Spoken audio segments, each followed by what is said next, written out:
ትምህርት ጨርሰን ስራ በመፈለግ የምንለፋው ከዛም እድለኞች ሆነን ስራ ገብተን በየወሩ የሚከፈልን ገንዘብ እየጠበቀን ህይወትን ለመኖር ያሰብን ወይንም እየኖረን ያለን ሰዎች የህይወታችን መንገድ ይሄ ነው ወይስ ሌላ መንገድ አለ? በዚህ ቪዲዮ ላይ ፖል ሚለርድ ዘ ፓዝለስ ፓዝ በሚለው መጽሐፉ ላይ ያስቀመጣቸውን 3 ዋና በህይወታችን ላይ አሁኑ በመተግበር ህይወታችንን ወደ ተሻለ መንገድ የሚወስዱ ነጥቦችን እንመለከታለን። ስለ ፖል ሚለርድ ትንሽ ነገር ልበላችሁ። ፖል ሚለርድ ከነቲከት በምትባል ዩኤስ ስቴት ተወልዶ ያደገ ሲሆን ወላጆች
ዲፎልት ፓዝ መደበኛውን መንገድ ተቃውሞ።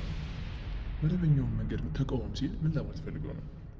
መደበኛው መንገድ ማለት ሁላችንም እንደምናውቀው ትምህርት ቤት ገብተን አሪፍ የሚባል ዩኒቨርሲቲ ወይንም ኮሌጅ ተምረን ከዛም ገንዘብ ሊሰጥ በሚችል ስራ ውስጥ ራሳችን አግኝተን በየወሩ በሚሰጠን ገንዘብ ለመተዳደር ማሰብ ማለት ነው።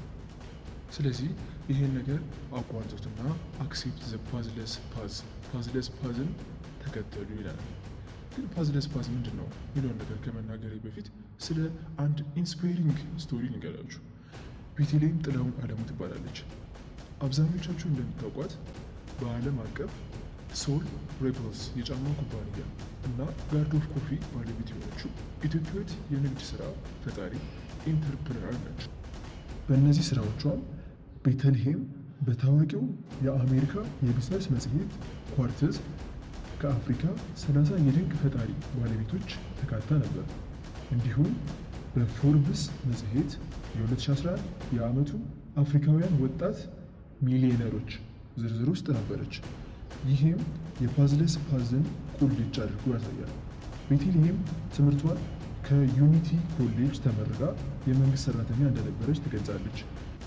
ሆኖም ግን በምትሰራው ስራ ደስተኛ አልነበረችም። ስለዚህ ሌላ መንገድ አለ ብላ ማሰብ ጀመረች። ከዛም በአካባቢው ላይ በወዳደቁ የመኪና ጎማዎች እና የሸማን ስራ አብራ በማቀናጀት አሁን ላይ በዓለም አቀፍ ታዋቂ የሆነውን ሶል ሬፐልስ ኩባንያ መመስረት ቻለች። ስለዚህ ዘ ፓዝለስ ፓዝ ማለት በህብረተሰቡ መስፈርቶች ወይንም ህጎች ማለትም ትምህርት ቤት ጨርሳችሁ ዩኒቨርሲቲ ጨርሳችሁ ከዛም ስራ መያዝ የሚባለው ህግ ማለት ነው። መቃወምና የውስጣዊ ፍላጎትና ኢንቱዊሽናችሁን መቀበልና የራሴን መንገድ መፈለግ እንደማለት ነው። ካርታ ሳትጠቀሙ ልባችሁ በመራችሁ መንገድ እናንተ ከምታስቡበት ደረጃ መድረስ ማለት ነው። ሁለተኛ ኢምብሬስ አንሰርቴኒቲ፣ እርግጠኛ አለመሆንን ተቀበል። አንሰርቴኒቲ is not fear. It is the beginning of growth. So embrace it. እርግጠኛ አለመሆን መፍራትን አያመለክትም፣ የእድገትን መጀመሪያ እንጂ። ስለዚህ መፍራትን መቀበል ያለብህ ይለናል።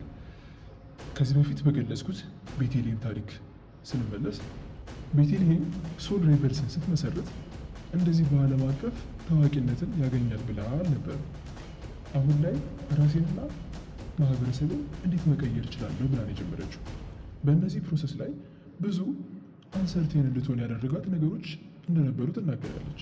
ስለዚህ በምንሰራቸው ስራዎች ላይ አንሰርቴን የሚያደርጉን ነገሮች መኖራቸው የማይቀር ነው። እነሱን ነገሮች መቀበል ያለብን።